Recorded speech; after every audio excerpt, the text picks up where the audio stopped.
Olá! Hoje é terça-feira, 2 de julho, e essa é a nossa primeira edição do dia.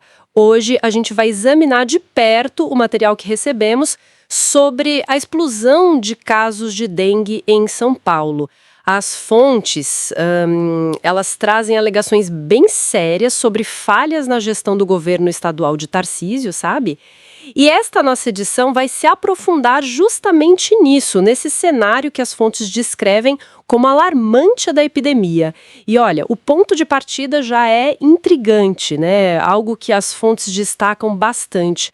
Como é que pode aumentar tanto o número de casos de dengue agora, num período de estiagem? Geralmente a gente espera o contrário, né? Parece ir contra a lógica. Sim, esse é um ponto central nos materiais, é verdade. A explicação que os especialistas citados dão, bom, não é simples.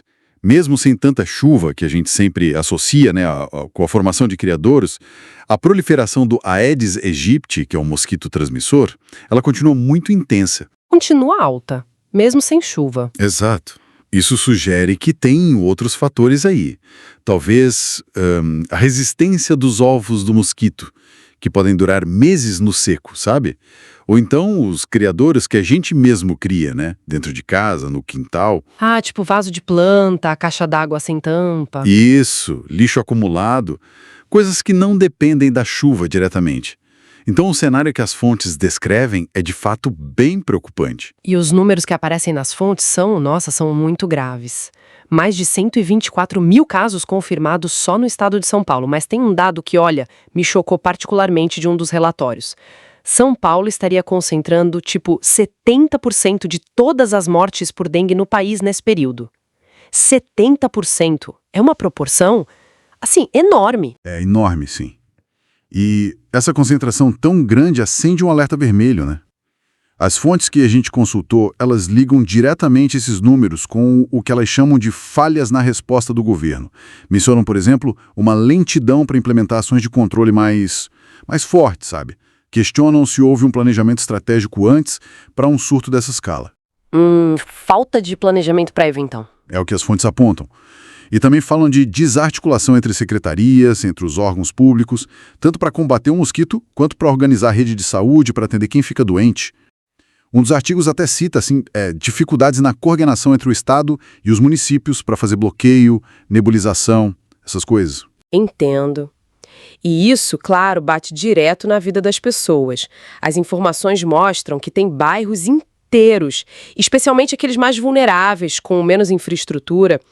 Nesses lugares, os índices de infestação do mosquito, quer dizer, a quantidade de casas com focos, chega a ser 4 vezes maior que o limite que a OMS considera epidêmico. 4 vezes. É muito pesado para essas comunidades. Sem dúvida. E o que os materiais descrevem não é um problema de agora, de ontem. É algo que vem piorando, sabe? Há semanas. Chegou num ponto que as fontes chamam de histórico. Vários especialistas que foram consultados nos documentos usam termos bem fortes, tipo tragédia anunciada. Nossa. Eles argumentam que essa crise toda podia ter sido diminuída, né, com ações mais rápidas, mais efetivas. E atribuem parte dessa gravidade ao que eles caracterizam como omissão, ou uma resposta que não foi suficiente por parte do governo estadual de Tarcísio. É importante a gente frisar, né, que essas são as avaliações e as críticas que estão nos materiais que a gente está examinando aqui. Certo. Então, resumindo o que a gente encontrou nesse material, um quadro de crise histórica de dengue em São Paulo, números de casos e mortes muito altos, alarmantes, e o mais surpreendente, essa crise continua forte, até crescendo num período seco, o que não era o esperado. E segundo as fontes que a gente leu, tudo isso levanta perguntas bem sérias sobre a eficiência, a agilidade da resposta da saúde pública do Estado para essa emergência. Exatamente. E, para além de só apontar essas falhas que as fontes descrevem essa situação toda, especialmente essa coisa da epidemia continuar no período seco, ela força a gente a pensar um pouco mais além, né? Uma questão que meio que surge dos relatos. O que essa dinâmica inesperada ensina pra gente? Sobre a necessidade que parece urgente de ter estratégias de saúde pública bem mais adaptáveis, mais resilientes, talvez a gente precise de um planejamento que não dependa só do clima esperado, do padrão histórico, sabe? Mas que esteja pronto para cenários diferentes, às vezes até contra-intuitivos, como esse que as fontes descrevem agora em São Paulo. Faremos um breve intervalo, rapidinho, e a gente volta. Estamos de volta para mais esta edição. Agora, vamos aprofundar um pouco naquela crítica à gestão do governador Tarcísio, né? Diante dessa explosão de dengue em São Paulo. Tudo baseado nas fontes que a gente recebeu. Exato. O foco, pelo que as fontes trazem, é naquela suposta lentidão das ações do governo, né? Isso. E também falhas estruturais, a falta de um planejamento preventivo mais claro. E até um certo descaso que o material descreve com políticas de saúde pública que deveriam ser integradas. Pois é. A ideia aqui é entender os argumentos, os dados que sustentam essas visões que estão no material. E um ponto que salta logo de cara nas fontes é a demora na resposta oficial, sabe? Sim, o decreto de emergência, por exemplo. Exato. Só foi publicado em fevereiro de 2025.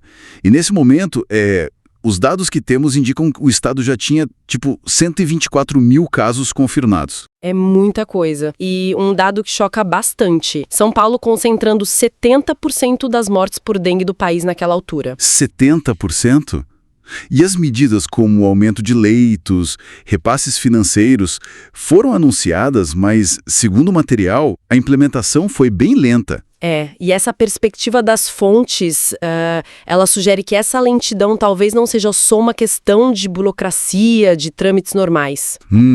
O que seria então? Apontam mais como um sintoma, sabe? De uma postura mais reativa do que preventiva frente a uma crise que era considerada previsível por muitos. Entendi. Uma crise previsível. Sim. O material até menciona fragilidades que podem ter vindo de antes, mas que, segundo eles, teriam sido mantidas ou pelo menos não resolvidas pela gestão atual. Que tipo de fragilidades?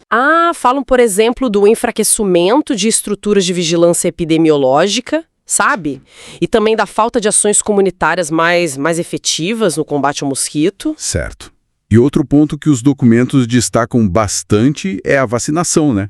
Sim. A vacina da Takeda, aprovada pela Anvisa, tudo certo, mas... Mas tem aquele público-alvo bem restrito, né? Só de 10 a 14 anos. Exato. E mesmo assim, de acordo com as fontes, a adesão tá baixa. Indicam que, metade desse público não teria voltado para a segunda dose. Metade? Nossa, isso é preocupante. Muito. E o material sugere que, por conta disso, talvez a aposta principal do governo parece ser a vacina do Butantan. Que só vem quando? A previsão é só para 2026. O que levanta, claro, o questionamento sobre o que fazer agora, né? Sobre um plano preventivo de curto prazo mais robusto. Fica um vácuo aí, né? Entre a situação atual e essa solução futura. Exatamente. E se a gente conecta isso com o quadro maior que as fontes apresentam, surge a crítica ao modelo que eles chamam de Estado mínimo. A ideia de que o Estado faz menos E a responsabilidade pela prevenção acaba caindo mais nas costas do indivíduo, sabe? Essa é a leitura que as fontes fazem. Entendi. E mencionam também falta de participação social. Sim, lamentam o que consideram uma falta de participação efetiva, citam, por exemplo, conselhos de saúde que estariam sendo ignorados ou, subutilizados nesse processo. E essa visão crítica, né, sobre o papel do Estado, a participação, ela se reflete nos números da capital, que também estão detalhados ali. São bem alarmantes. Pois é. São Paulo com 49.919 casos registrados naquele período e mais de 6.500 novos casos por semana. 6.500 por semana é muita gente. Muita gente. E quase 50 bairros, mencionam especificamente o Jardim Ângela, já teriam ultrapassado o limite que é considerado epidêmico. A incidência geral na cidade, né? 438,2 por 100 mil habitantes.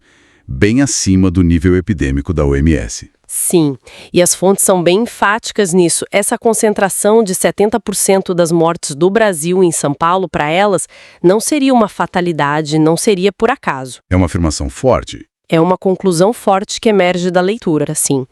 A crise nessa visão que está no material acaba expondo falhas de gestão que, segundo eles, vão além da questão do clima ou da sazonalidade da doença. Ou seja, não dá para culpar só o mosquito ou a chuva. É o que sugerem. Aponta-se para uma aparente inoperância mesmo com o conhecimento científico que já existe sobre a dengue e os mecanismos de controle que são conhecidos. E aí levanta-se uma questão importante, né?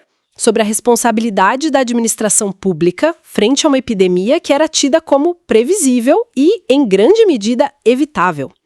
As fontes lidas sugerem, portanto, que essa explosão da dengue vai além de uma emergência sanitária pontual, sabe? Como assim? Apresentam como um possível reflexo de escolhas políticas mesmo, sobre qual prioridade se dá às estruturas públicas de saúde, à ciência aplicada, às estratégias de prevenção. Faz sentido pensar por aí. E fica a reflexão que o material propõe, né? O que sinaliza para a sociedade quando uma ameaça que a gente conhece e para a qual existem ferramentas de controle atinge uma proporção tão devastadora? É algo para se pensar. Com certeza, uma reflexão importante. E assim a gente conclui esta edição.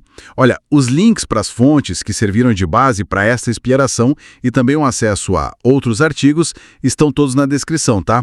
Um abraço carinhoso para todo mundo e lembre-se, o podcast vai ao ar de segunda a sexta, às 7 horas, 12 horas e 17 horas e também aos sábados, ao meio-dia.